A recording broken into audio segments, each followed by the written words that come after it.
graduate research assistant, PhD candidate in modeling, simulation, and visualization engineering. My focus is on agent-based modeling and organizational systems. So you're part of the MSVE department at Old Dominion University, which is the modeling, simulation, visualization, engineering. And this is a really specialized department, right? I mean, there aren't a lot of modeling and simulation departments in the US. There really aren't. So it's kind of fun, you know, because every time I try and tell somebody about my PhD, they go, "What's modeling and simulation? And what does that mean in the real world?" So what do you tell them?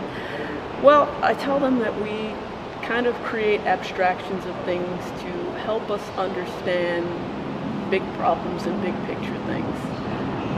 So what we try to do is really encapsulate a particular problem or question, and we try to formulate a way to respond that using these techniques of modeling and simulation, of really breaking apart the problem and using either an agent-based model where we have the individual agents acting, or looking at it at a systems level from a system dynamics perspective, or maybe it's even a queuing problem and we'll use a discrete event system where we try to just understand what are the potential problems, concerns, challenges, things that might arise. And we try to use these models and computer simulations to proactively answer them. That's a good description. How would you explain that to a kid? How would I explain it to a kid? How do I explain it to my kids? This is always a challenge. What I tell them is really that I kind of pick a little piece of the world and build a model and see if I can figure out how it works. Oh, that's a good description. So you're a research assistant, which means you kind of get pulled into all kinds of projects, right? Yes. So what is the coolest project you've worked on? The coolest project I've worked on, that one's tough. Because there are so many. I think one of the coolest ones that we actually got was probably the one that Hamdi and I did with the Wi-Fi malware, and what we're still working on. And we did a study, or we replicated a study that looked at how malware could be spread from Wi-Fi to Wi-Fi. Wi-Fi devices are not as secure as we might think they are, and a lot of people kind of leave their routers wide open. And you know, we recently had this attack on the Internet of Things. It's one of the biggest attacks ever, where they kind of use the everyday devices to overload the internet. So it was really interesting to try and figure out how these things occur and how they replicate so quickly.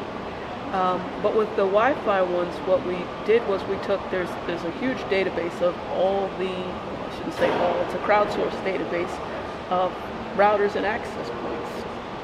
And so we took this database and tried to figure out the overlaps between the different routers, and figured out based on their protection schemes and their level of password protection, because you know, you can pick a really easy password that I can figure out, or you can pick something really difficult that you can't even remember.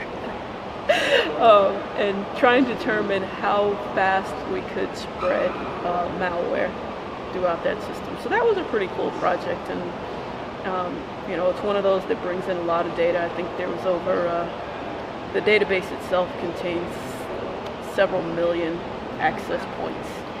I feel like that would give me nightmares. Well, you narrow the data down. Not the data. I think that the model itself, knowing how quickly things could spread, would give me nightmares. It wasn't.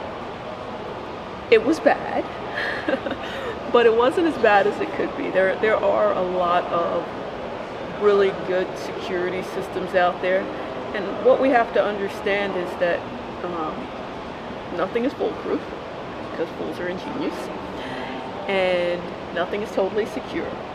But there are different ways to protect yourself, and really understanding what that means is really what's important. I mean, so there's probably about 70% of them that we would say are, we'll say they were unbreakable, they're not, obviously they're not unbreakable, but they're difficult and they're not going to be easily broken. But that's kind of the thing. It's you want to know, at what level has this become a problem?